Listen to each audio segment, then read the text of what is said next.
Hoy nos metemos de lleno en un choque político que está dando mucho que hablar en México, ¿eh? Imaginad un combate de esos en pesos pesados, pero con más miga que una simple bronca en Twitter. Totalmente. Hablamos nada menos que de Ernesto Zedillo, expresidente de México, Ah. y Claudia Sheinbaum, la actual presidenta. ¿Listos para la inmersión? Most of you. Pues nada, para ponernos en contexto, resulta que Zedillo ha publicado un artículo de opinión, Sí. y no en cualquier sitio, en el Washington Post. Ahí es nada. Y en ese artículo, pues critica una reforma judicial Ah, a que ha propuesto el gobierno de Sheinbaum. claro. Y como era de esperar, ella no se ha quedado callada, ¿no? Le ha contestado acusándolo de ser, atención, un vocero del conservadurismo. Wow. Interesante. Interesante, desde luego. Yeah. Llevar la batalla al Washington Post. Eso sí que es una declaración de intenciones. ¿Tú qué crees? ¿A qué aspira Cedillo publicando su crítica en un periódico estadounidense? Pues yo creo que es una jugada estratégica, ¿no? Al publicar en un medio internacional, Cedillo busca, digamos, trascender las fronteras mexicanas y amplificar su mensaje. Podría estar intentando presionar al gobierno de Sheinbaum desde fuera, ¿no? O quizás busca el apoyo de, no sé, un público específico fuera de México. Tiene sentido. Y la respuesta de Sheinbaum, como decíamos, ha sido contundente.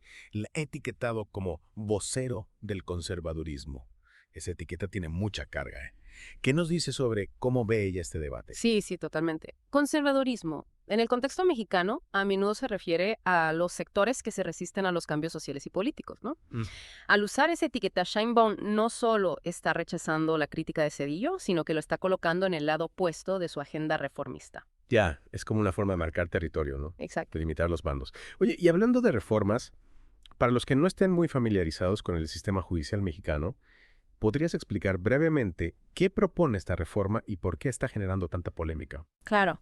La reforma básicamente cambia la forma en que se eligen a los jueces, ministros y magistrados, o sea, los altos cargos del sistema judicial. Actualmente, el proceso es un poco complejo. Hay mucha influencia del poder ejecutivo y legislativo.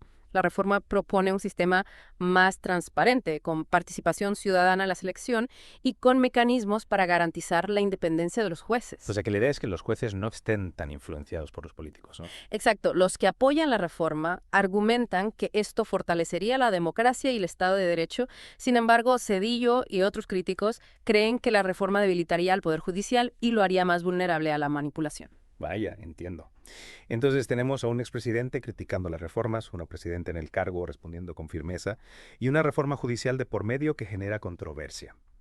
Parece un capítulo de House of Cards, pero en versión mexicana, ¿eh? Totalmente. Y ahora la pregunta del millón. ¿Qué implicaciones tiene todo esto para el futuro de la política en México? Pues mira, este choque, a mi juicio, ilustra una lucha de poder más amplia entre las agendas reformistas Ajá. y la resistencia conservadora en México. Y esto, ojo, no se limita solo a México. Vemos tendencias similares en otros países donde los debates sobre reformas y conservadurismo están polarizando la sociedad. Es verdad, es un fenómeno global. Oye, es fascinante cómo un debate sobre la reforma judicial puede revelar tensiones tan profundas en un país. Y esto nos lleva a la pregunta clave. ¿Qué significa todo esto para la democracia y el Estado de Derecho, tanto en México como en el resto del mundo? Es una pregunta fundamental. La independencia judicial es crucial para una democracia sana. Sin duda. Cuando se politiza la elección de jueces, se pone en riesgo la imparcialidad del sistema. Claro. Y esto puede tener consecuencias graves para la protección de los derechos y libertades fundamentales. Totalmente de acuerdo. En fin, este deep dive nos ha dejado con mucho que reflexionar. Un expresidente llevando su crítica a un escenario internacional. Una presidenta en el cargo respondiendo con fuerza. Y una reforma judicial que destapa tensiones políticas profundas. Parece que la trama política en México se está poniendo cada vez más interesante. Absolutamente. Y lo más importante es que este debate nos invita a reflexionar sobre la importancia de un poder judicial independiente y cómo las reformas, ya sean judiciales o de cualquier otro tipo, pueden generar tensiones y polarización.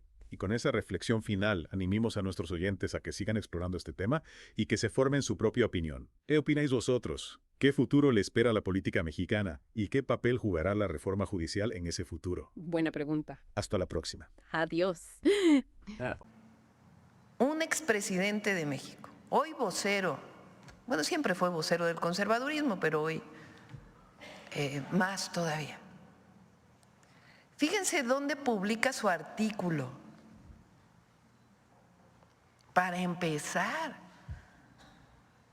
¿Lo publicó en un periódico de circulación nacional? No. ¿Lo publicó en sus redes sociales exclusivamente? Lo publica en un periódico de Estados Unidos, el Washington Post.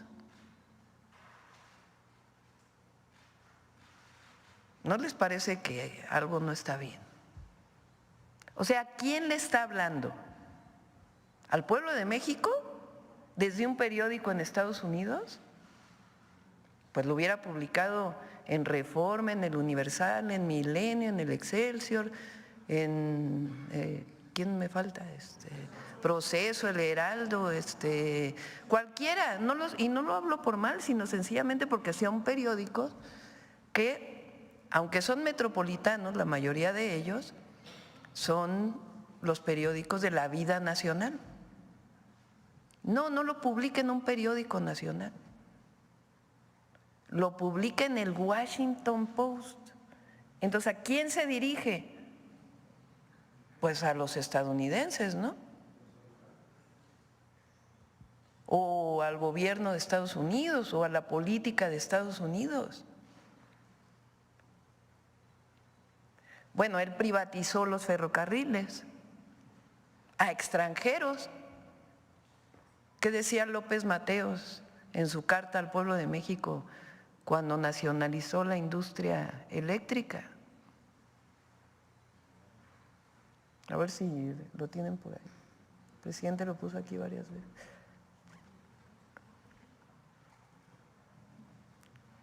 Él quiso privatizar.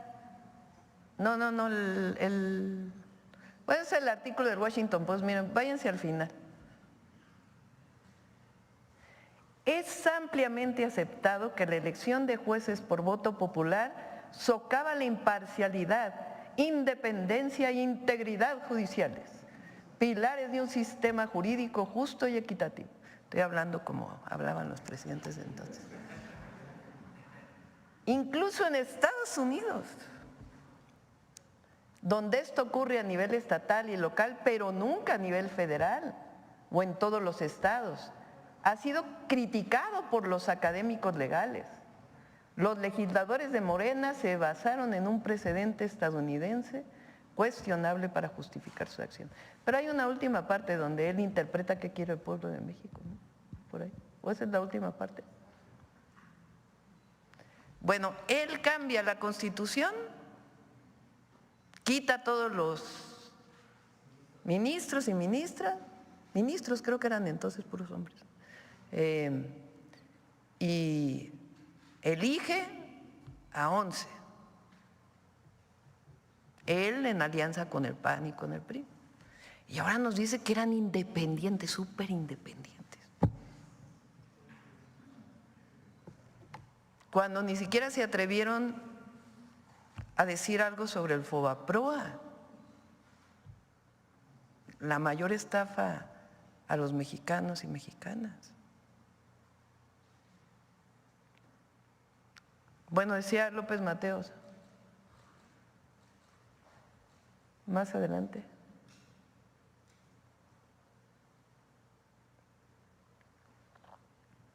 Solo un traidor entrega su país a los extranjeros. Los mexicanos podemos hacer todo mejor que cualquier otro país. Cuando un gobernante extranjero me pregunta si hay posibilidad de entrar al negocio de los energéticos o a la electricidad, le respondo que apenas estamos independizándonos de las invasiones extranjeras que nos vaciaron el país, pero que en tanto los mexicanos sí queremos invertir en el petróleo americano o en su producción de energía eléctrica, por si quieren un socio extranjero. En México la Constitución es muy clara. Los recursos energéticos y los yacimientos petroleros son a perpetuidad propiedad única y exclusiva del pueblo mexicano. El resto de las especulaciones al respecto son traición a la patria. Industrializar el país no implica una subasta pública de nuestros recursos naturales, ni la entrega indiscriminada del patrimonio de la patria.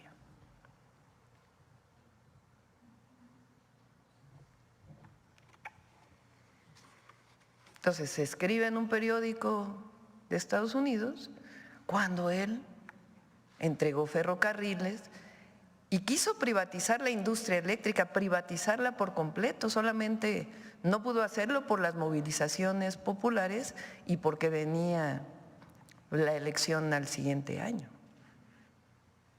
Pero su objetivo era privatizar la industria eléctrica.